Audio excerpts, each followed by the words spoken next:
ओम शांति। आज 27 सितंबर 2025 की ईश्वरीय मुरली सुनते हैं। आज बाबा ने कहा, मीठे बच्चे, तुम अभी सच्ची सच्ची पाठशाला में बैठे हो। यह सत्संग भी है। यहाँ तुम्हें सत बाप का संग मिला है जो पार लगा देता है। बाबा कह रहे यह सत्संग है और यहाँ पर तुम्हें बाबा की संग लगी है जो हमें पुरानी दुनिया से नई दुनिया पार ले लगा देती है। प्रश्न में बाबा ने कहा, हिसाब किताब के खेल में मनुष्यों की समझ और तुम्हारी समझ में कौन सा अंतर है? उत्तर में बाबा ने कहा, मनुष्य समझते हैं यह जो दुख सुख का खेल चलता है, यह दुख सुख सब परमात्मा ही देते हैं और तुम बच्चे समझते हो कि यह हर एक के कर्मों के हिसाब का खेल है। तो बाबा कह रहे हैं और सब मनुष्य समझते हैं कि दुख सुख सब भगवान ही देते हैं, लेकिन तुम बच्चे यानी हम सब बच्चे समझते हैं कि ये सब कर्मों के हिसाब का खेल है। दुख सुख बाप किसी को भी दुख नहीं देते। बाबा कह रहे हैं मैं किसी को भी दुख नहीं देता हूँ। वह तो आते ही हैं सुख का रास्ता बताने। बाबा कहते हैं, बच्चे, मैंने किसी को भी दुखी नहीं किया है। यह तो तुम्हारे ही कर्मों का फल है। गीत है इस पाप की दुनिया से। ओम शांति।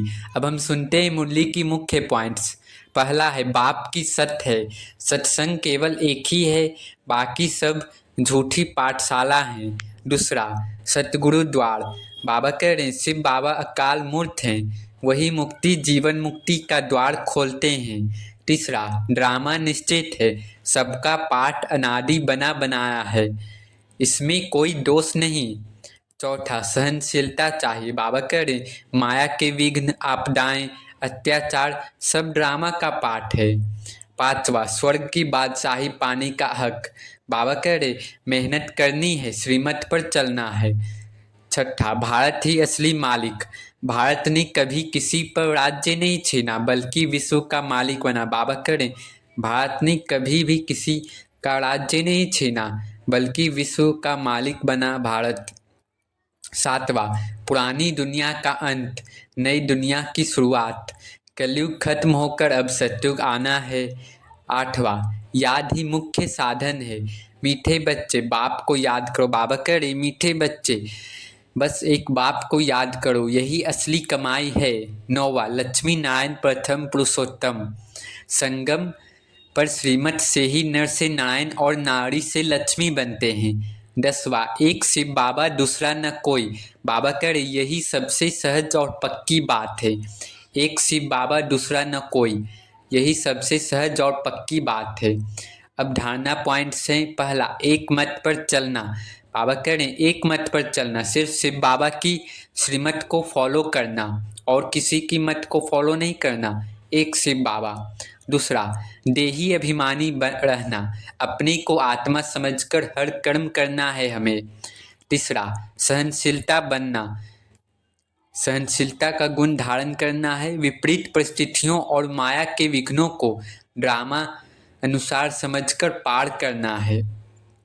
परिस्थितियाँ और माया के विघ्नों को समझकर पार करना है। चौथा, पुरानी दुनिया से दिल हटाना है और नई सत्युगी जीवन को याद रखना है। अब नशा चढ़ाने वाले कुछ पॉइंट्स हैं। पहला, हमें खुद भगवान सिखा रहे हैं, पढ़ा रहे हैं। यह पढ़ाई हमें 21 जन्मों की बादशाही दिला रही है। नर से नारायण, नारी से लक्ष्मी बनने की गारंटी है। दूसरा, भारत ही विश्व की बादशाही पाने वाला है। अच्छा, मीठे मीठे सिखिल दे बच्चों प्रति माता पिता बाप दादा का याद प्यार और गुड मॉर्निंग। रूहानी बाप की रूहानी बच्चों को नमस्ते। धारणा के लिए मुख्य सार में बाबा ने कहा, सहनशीलता का गुण धारण कर माया के विघ्नों में पास होना है। सहनशीलता का गुण धारण कर माया के विघ्नों से हमेशा पार होना है और पास होना है।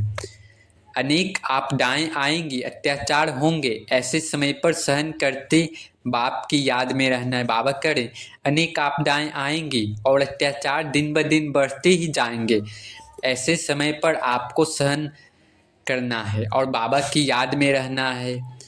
और सच्ची कमाई करनी है। दूसरा, विशाल बुद्धि बन, इस बने बनाए ड्रामा को अच्छी रीति समझना है। बाबा कह रहे हैं विशाल बुद्धि बन, इस ड्रामा को अच्छी रीति समझना है। वह कुदरती ड्रामा बना हुआ है, इसलिए प्रश्न उठ नहीं सकता। बाप जो अच्छी मत देते हैं उस पर चलते रहना है। बाबा कह रहे बाबा जो अच्छी मत देते हैं उस पर चलते रहना है, कुछ सोचना समझना नहीं है, बस एक शिव बाबा की मत पर ही चलते रहना है। वरदान है, माया जीत विजयी बनने के साथ साथ पर उपकारी भव। माया जीत विजयी बनने के साथ साथ पर उपकारी भव।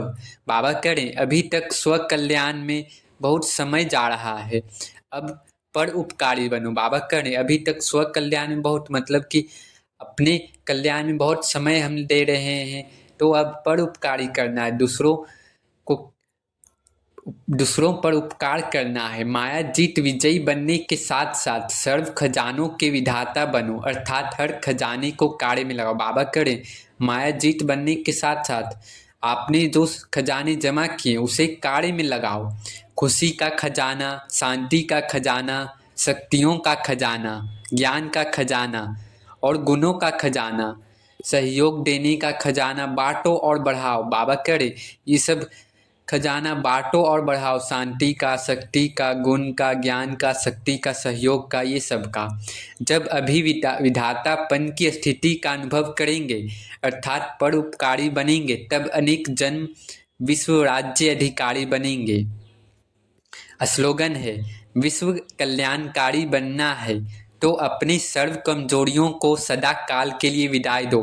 बाबा करें अगर विश्व कल्याणकारी बनना है तो अपनी कमजोरियों को हमेशा के लिए विदाई दे देना है, आलस अलवेलापन को विदाई दे देना है। अव्यक्त इशारे हैं, अब लगन की अग्नि को प्रज्वलित कर योग को ज्वाला रूप बनाओ।